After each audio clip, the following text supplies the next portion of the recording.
I'm here by the creek at this bed and breakfast that I'm staying at. This is the first multi-day trip that I've been able to take since my diagnosis. So it's been about 4.5 months. The biggest trip that I've had before then was just maybe like an overnight trip down to my parents' house in San Jose. But other than that, just been too sick to be able to be away from home. So this has kind of been like a real treat for me to actually feel good enough, well enough, energetic enough, confident enough to be away from home, and to be also surrounded by nature. I want to thank Rashmi for this gift. She stayed at this B&B here and met the owner, and the owner, Mark Wise, he's a colon cancer survivor, and part of what he's giving back to the cancer community is that anyone who's going through cancer can stay at one of his cabins for free. So Jackie and I, we took this opportunity to be amongst nature, because he feels that being in nature was a big part of his healing process. So it's been a treat to be able to stay here, and where we don't have cell reception, and to just be out in nature, take long mornings and have like long breakfasts, and really just take our time. Slept in a lot, did a lot of sleeping, and it's just been really rejuvenating. And this is great because this is my week off. So so my next week is my hardest treatment week, where I'll have immunotherapy, or I'll have chemo, then immunotherapy, and then chemo again. So it's kind of helped me to prepare for that. Anyway, one thing that I want to speak to is about magic, and that's been a big part of my healing process. I've been opening up more and more to magic as the years go on, and definitely more so, with this diagnosis. I know that as I started to do more of my spiritual work, that's where I've been opening up to magic. One of the magics that has already happened here, one of the first nights, Jackie and I, we made a campfire. That he had a fire pit out in the back, and while we were around the campfire, there was this red fox that just kind of jumps on the fence, and then we were looking. I saw him out of the corner of my eyes and showed Jackie, like, "Whoa, that's pretty sweet." And we saw, I think, one of the cubs that was kind of had this raspy bark and was kind of barking at us. And so that was kind of funny, kind of like this adolescent that just didn't know any better. And so I looked up the symbolism for a red fox.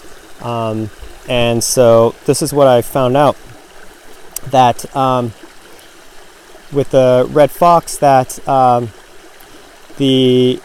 in Japanese culture, there's a bunch of shrines for foxes, and it's about fertility, plenty, creativity, intelligence, strategy, and that it also provides nourishment to the Japanese people, because I think there was like a folklore about the fox bringing rice to the village. And then with an old European myth, that the red fox represents health, prosperity, and wealth, and that they have a knack for finding food even in the harshest conditions. So it was just very kind of synchronistic and symbolic to see the red fox, as a way to kind of show me that what's in my process right now, that I'm that the fox is bringing that energy of that healing, of healing and health. And nourishment. So that was very positive. So animals have played some magic in our lives with symbolism and the synchronicities. So, for example, right when I got the diagnosis, when Jack and I were deciding, between like, well, should we stick with Kaiser, and do we go with their standard of treatment, or do we go to UCSF and go on their clinical trial with immunotherapy? And so this was the morning of the meeting with the doctors at UCSF. So before that, we thought, oh well, maybe we'll just stick with Kaiser and do their standard treatment. And but we said, well, let's don't make a decision yet. Let's just hear out UCSF first, and see what this clinical trial is about.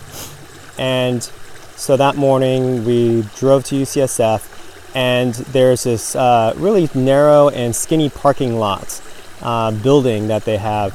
And so we drove in, and we're circling the parking lot, and we're all already kind of anxious about whether we're going to do this or not, and are we going to be late to this meeting. And so we're kind of getting frustrated because every from the second, third, fourth, fifth, sixth, seventh, all the way up to the ninth, so almost to the top floor of the parking building, all the spots were taken. And so right when we got to the ninth floor, I saw a car just starting to pull out.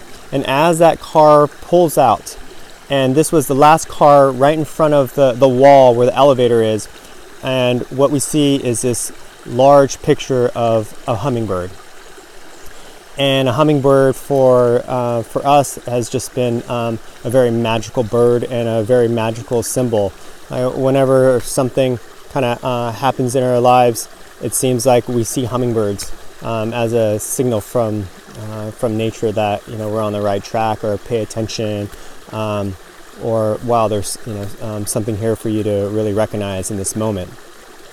So each of the levels of the parking lot had a different animal. And so it was very synchronistic that we see this animal. And so that kind of was almost like the universe kind of, winking its eye at us of, hey, you should probably do this clinical trial. And so we sat with the doctors there, and it sounded good, and we got in. And I think what's also magical about that is after I got accepted, they pretty much closed the trial off, and so now then it was going to be like a fierce competition for any open spots. So I kind of took one of the last open spots, and so that was pretty magical. And before I guess several years ago, I just used to be very concrete, more I have to see it to believe it. And I think with getting into the spiritual realm more, and definitely in my diagnosis, that I'm just seeing more and more the magic kind of unfolding, and it just makes this journey, I think, a lot more fun. Again, it makes it more just magical and meaningful to see how how we're playing with the universe and Mother Nature, and how it's kind of speaking to us. And I don't know what maybe my old self would say about that. But to me, it's just a lot more fun to be in this space. So anyway, I just wanted to share that part of the magic. Another cool thing that happened, and I guess I would put this, I could put this into the magic category, or, I guess you can put it to whatever you think. But Jackie wanted to go wine tasting, and so we've selected a place, and there's this really beautiful winery, and we chose it because they had this like beautiful Japanese garden, and so we wanted to check that out.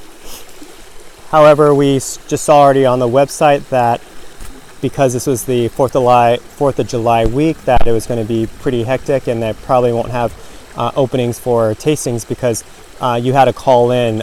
It wasn't open, you had to make reservations for a tasting. So anyway, Jackie called And the woman on the phone said, yeah, well, we're kind of booked, but if you want a more casual experience, then we can fit you in, and there's one slot open at 4 o'clock. And we're like, sure, we'll have a casual experience. And so she just said, well, it just won't be a formal tasting in the tasting room. So we're like, yeah, that's totally fine. Like, we don't need anything special. So when we arrived at the winery, we show up, and so we saw the tasting room and saw this big group, and everybody, the bar was packed there.